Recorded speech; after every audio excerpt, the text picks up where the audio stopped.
हम अभी ईयर की क्लासेस का एपिसोड चला रहे हैं, ईयर की anatomy, physiology and disease conditions. पिछले एपिसोड में हमने ईयर के ईयर पिना और एक्सटर्नल एकॉस्टिक मीटर्स का विथ 3D मॉडल और बोर्ड लेक्चर मेथड के द्वारा हमने क्लासेस अटेंड करी थी। अब हम ले रहे हैं नेक्स्ट हमारी क्लास रहती है जिसके अंदर हम एक्सटर्नल एकॉस्टिक मीटर्स, ठीक है। इन वीडियोस के अंदर आपको नॉर्मल स्ट्रक्चर्स पता है, ईयर के स्ट्रक्चर्स पता है, लेकिन कॉम्पिटिटिव एग्जाम्स में और इंटरव्यू में पूछे जाने वाले क्वेश्चंस को ध्यान में रखते हुए स्पेशली हमने ये डिजाइन किया कि क्या क्या फैक्ट्स हमको इन इंपॉर्टेंट पार्ट के अंदर याद रखने हैं।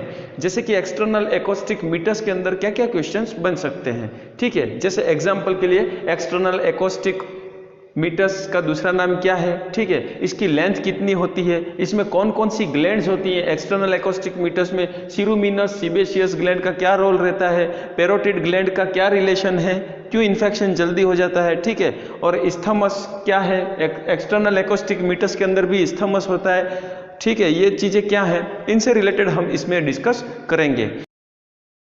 एक्सटर्नल ईयर के हमने दो पार्ट देखे थे, पिना और एक्सटर्नल एकॉस्टिक मीटर्स।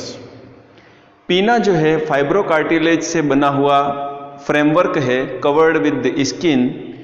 मैंने आपको पार्ट बताए थे helix, lobule, tragus, clear. Helix, lobules और यहाँ पर ट्रेगस, ये पार्ट्स हमने पिछली क्लास में देखा था, हेलिक्स, ट्रेगस, लोब्यूल्स। एक चीज और थी इसमें, ये फाइब्रोकार्टिलेज से मिलके बना हुआ है, ये चीज हमने देखी थी। और यहाँ का जो पोर्शन है ये हाईली फैट से कंटेंट रहता है, क्लियर, फैट का बना हुआ रहता है।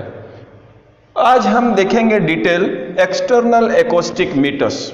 पिछली क्लास में हमने एक्सटर्नल एकॉस्टिक मीटर्स को एक्सप्लेन किया था, आज हम उसके अंदर थोड़ा डिटेल जाएंगे। एक्सटर्नल एकॉस्टिक मीटर्स जो है, इससे रिलेटेड क्या क्या फैक्ट्स आपको पता है और क्या क्या फैक्ट्स नहीं पता है, क्लियर। एक्सटर्नल एकॉस्टिक मीटर्स सभी ने सुना है। इंटरनल एकॉस्टिक मीटर्स क्या है, तो internal acoustic meatus internal ear, inner ear के बाद स्टार्ट होने वाली जो ट्यूब है, जो पोस्टेरियरली पीछे की तरफ जाती है ब्रेन के अंदर, इस क्रेनियम कैविटी के अंदर है ना, पोस्टेरियरली पीछे की तरफ ट्यूब है, इंटरनल एकॉस्टिक मीटर्स, जिसको अपन डिटेल बाद में देखेंगे। फर्स्ट हम क्लियर करेंगे external acoustic meatus. External acoustic, बाहर की तरफ, ये एकॉस्टिक मीटर्स है। हमने पिछली क्लास में देखा था, इसकी जो लेंथ है 224 mm इसकी लेंथ है। टोटल लेंथ कितनी है, 24 mm। और कहां से, ट्रेगस से लगा के टिम्पेनिक मेम्ब्रेन, क्लियर, ट्रेगस से लगा के टिम्पेनिक मेम्ब्रेन तक की लेंथ कितनी है, 24 mm, क्लियर। तो लेंथ क्या है, आज हम क्या क्या डिस्कस करेंगे, लेंथ क्या है, क्लियर। Length 24 mm। इसका शेप की बात करें हम, शेप इसका है स्लाइडली एस शेप्ड रहता है। अब हम डिस्कस करेंगे एस शेप्ड कैसे बनता है। तो एकॉस्टिक मीटर्स जो है, एकॉस्टिक मीटर्स को यदि हम पार्ट में डिवाइड करें, दो पार्ट में डिवाइड करें, तो लेटरल पार्ट जो है, एकॉस्टिक मीटर्स का जो लेटरल पार्ट है, ये जैसे ही अंदर आएगा, क्लियर, आप यहां से स्टडी कर रहे हैं और एकॉस्टिक मीटर्स को देखते हैं, तो एकॉस्टिक मीटर्स क्या होती है, थोड़ा फॉरवर्ड ऊपर की तरफ जाती है, क्लियर, और बैकवर्ड, थोड़ा सा फॉरवर्ड और बैकवर्ड, क्लियर मीन्स थोड़ा सा ये अपवर्ड और बैकवर्ड, थोड़ा सा ऊपर की तरफ और पीछे की तरफ ये मुड़ती है। ये थोड़ा सा अपवर्ड हो गया, ये स्ट्रेट हो गई, अपवर्ड हो गया, थोड़ा सा अपवर्ड और बैकवर्ड, क्लियर, पीछे की तरफ इस तरह से जाती है। और उसके बाद ये डाउनवर्ड एंड फॉरवर्ड की तरफ ये मुड़ जाती है, डाउनवर्ड एंड फॉरवर्ड। ये इसका पैटर्न आपको ध्यान रखना है, क्योंकि ये एस शेप की रहती है। आप यहां से ऑटोस्कोपी एग्जामिनेशन से देखते हो तो डायरेक्टली आपको टिम्पेनिक मेम्ब्रेन विजुअलाइज नहीं होती है, लेकिन जब ये ट्यूब स्ट्रेट हो जाएगी तो आपको ये इजीली विजिबल हो जाएगी। एक चीज ये ध्यान रखनी है।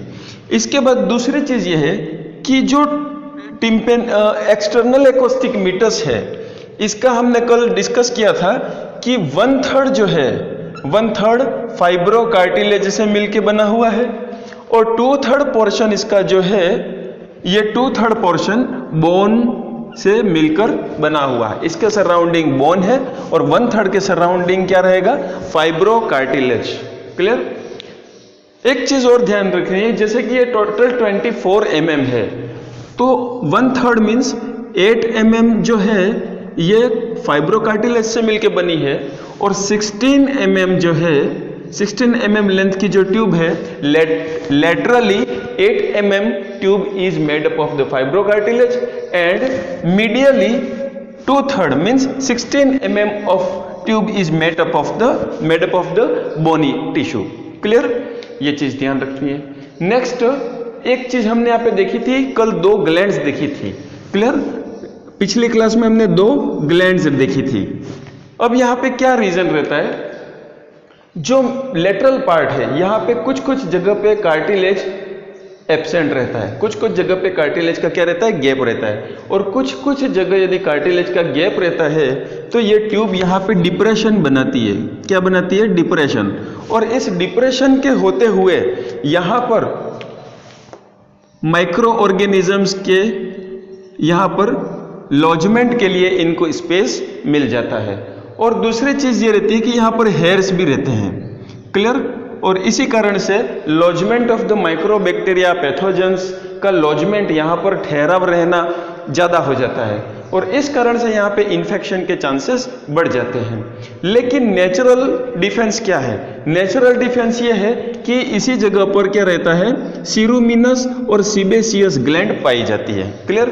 और सीरोमिनस मैंने कल पिछली क्लास में बताया था, सीरोमिन जो है ये क्या बनाएगी, वैक्स बनाएगी और वैक्स ऑटोमेटिकली एक्सपेल्ड आउट हो जाता है।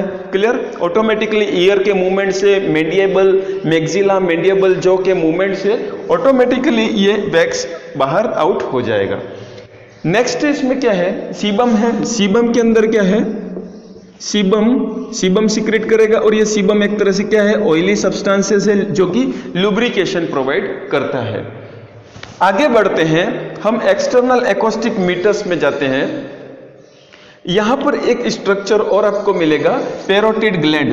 ठीक है, यहां पे ये जितना पोर्शन है यहां पे आपको पैरोटिड ग्लैंड मिलेगा, पैरोटिड ग्लैंड। क्लियर। ये पूरा पोर्शन क्या मिलेगा, पैरोटिड ग्लैंड। यदि ओटाइटिस एक्सटर्ना होता है, ठीक है, मेडिकल व्यू से आपको देखना है, यदि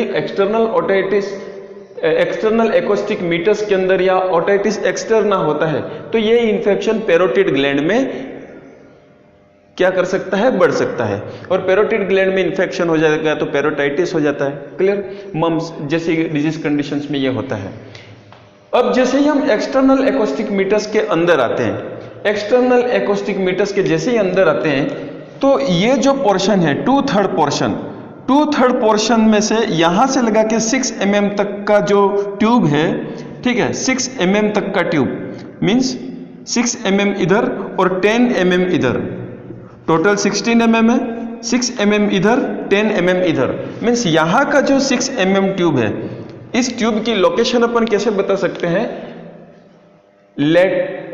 lateral tube from the tympanic membrane से laterally from the tympanic membrane 6 mm lateral to the tympanic membrane. This is the middle to the tympanic membrane and this is lateral from the tympanic membrane. So 6 mm tube from the 6 mm tube lateral from the tympanic membrane.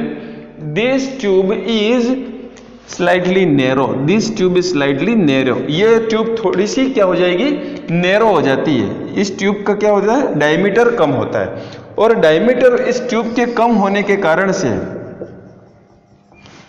ठीक है, इस tube के diameter कम होने, इस tube का structure इस तरह से रहता है, डायमीटर यहाँ का क्या होगा, कम होगा, 6 mm तक की डिस्टेंस का ट्यूब कम रहेगा। इस डायमीटर के कम होने के कारण से यहाँ पे इस पोर्शन को अपन कहते हैं इस्थमस। क्या कहेंगे?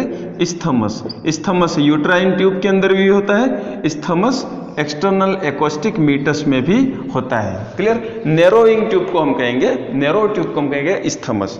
अब सपोज करो यहाँ से फॉरेन मटेरियल, यहाँ से foreign material bacteria, clear, bacteria यदि यहाँ पर आ जाता है, ठीक है, फॉरेन बॉडी यदि यहाँ पर आ जाती है तो it is not easy to remove. Clear? क्योंकि यहाँ पे तो वाइड एरिया है, ओके, यहाँ पे तो क्या है, टिम्पेनिक मेम्ब्रेन पे तो क्या है, वाइड एरिया है, और यहाँ पे नैरो एरिया है जो कि इस्थमस है। एक बार यदि फॉरेन मटेरियल आ जाता है या ऑक्यूमुलेट हो जाता है, अपनी साइज को बढ़ा देता है ऑक्यूमुलेट होके, तो ये इजीली रिमूवेबल नहीं होता है। क्लियर? तो इसी कारण से यहाँ पे रिस्क ऑफ इन्फेक्शन के चांसेस ज़्यादा है, और यदि ये इन्फेक्शन नीचे फैलता है तो ये पेरोटाइटिस क्रिएट कर सकता है। ये था एक्सटर्नल एकॉस्टिक मीटर्स की डिटेल। क्लियर? नेक्स्ट हम लेंगे टिम्पेनिक मेम्ब्रेन।